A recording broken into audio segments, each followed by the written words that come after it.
لەگەڵ ئەوەی کە گوندی لە دۆڵی جافایەتی ناوچەیەکی چڕ و فراوانی پڕشاخی سەخت و پڕ هەڵدێر و ئەوەیە لەگەڵ کانی و سەرچاوە و چەم و ڕووبار و ئاوی زۆرە. بۆ نمونە چەمی باڵەخ، چەمی مالومە و چۆخماخ و گاپێڵۆن، دوای ئەوە چەمی هەڵەدن، ئەمە کە ئێستا ئێمە لێرەیان ئەمە بەرگەڵوە، چەمی سەرگەڵ و بەرگەڵ و کە لەسەر ئەم چەم و جۆگەلە و کانیاوانە ئاشی ئاوی زۆر بنیادراوە کە لە دۆڵەکەدا زیاتر لە 10 ئاشی ئاو هەبووە کە دانیشتوانی ئەم سنوورە سوودیان لەبینەوە. لە کۆتاییدا ئەم چەم و ئاوانە هەمویان ئەچنەوە سەر یەک چەمی گەورە لە کۆتەڵی مالومە بەم دیوە پێڵێن ئاوەڕێژ ئەچێتەوە ناو زەیدوکان، هەروەها لە مالومەش بەو دیوە ئەچێتەوە سەر چەمی قەڵاتوان لەوە جارێککە لە ڕێگەی چەمی دوو ئاوان و قەڵات زێ تێکەڵ بە زەیدوکان ئەبێتەوە کە ئەم چەم و ئاوانە سروشتێکی جوان، سروشتێکی دڕفێن، سەیرانگا و جوانیەکی زۆری بەخشیوە بە دۆڵی جافایەتی بەگشتی و بە گوندەکان بەتایبەتی.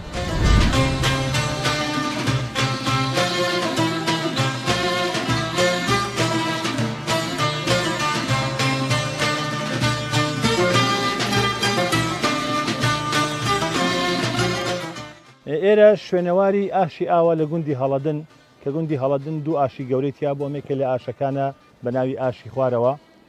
ئەم ئاشا کارکردنەکەی بۆ هاڕینی گەنم و جۆ و دانەوێڵە بۆی کە ئارد لێ دروست بکرێ. ئەمە تەواو دۆستی ژینگەیە بۆ لەبەر ئەوەی هیچ بزوێنەرێک کە بە یەکێ لە بڵێن پاشماوەی نەوت و ئەوانە کارکە بەکار ناتوە، ئەوەی کە بۆ هاڕینی ئەو دەستهاڕی کە بۆ هاڕینی گەنم و دانەوێڵەکە بەکار هاتووە بە ئاو کاری کردووە، واتە ئەو پەروانەیە بە ئاو خولاوەتەوە و ئاوەکە لە شوێنێکی بەرزەوە هەڵڕێژراوەتە سەر پەروانەکە، پەروانەکەی خولانەوەتەوە و گەرمەهی کردو بە ئارد و پاشان ئاوەکە لە ژێرەوە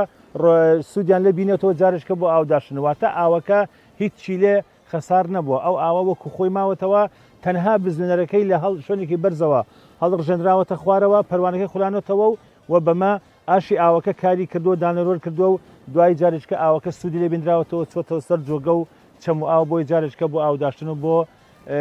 کشت و کاڵ سوودی لێوەربگیرێتەوە. پێشدا باو باپیرانی ئێمە کوردەواری بە تەواوەتی پشتیان بە ژینگە بەستووە و هەموو ئەو کەلوپەلانەی بەکارهێنەوە لە سروشتەوە وەریان گرتووە و جارێکەکە دانێتەوە بە سروش سوودی لێبینیوەتەوە. بۆ نمونە پاشماوەی یان شوێنەواری ئەم ئاشا کاتێک کە ئەڕوخێنرێ و ئەم ئاشە کە ئێستا بەکار نایە،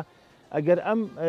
بەرد و قسڵ و گەچە پاش چەند ساڵێککە ئەبێتەوە بە خۆڵ کەواتە تێکەڵ بە سروش دەبێتەوە. پاشماوەیەک بەجێ ناهەوە لە سروشتەکە زیان بە سروش بگەێنێ، بۆیە بە تەواوەتی لە سروشتەوە نزیک بوون و بۆ سروش ژیاون و هەموو پێداویستەکانیان بەخشیوەتەوە بە سروش جارێکیکە، بۆیە دۆستی سروش بوون، دۆستی ژینگە بوون، زۆر لە ئێمە زیاتر لەگەڵ سروش تا تێکەڵ بوون.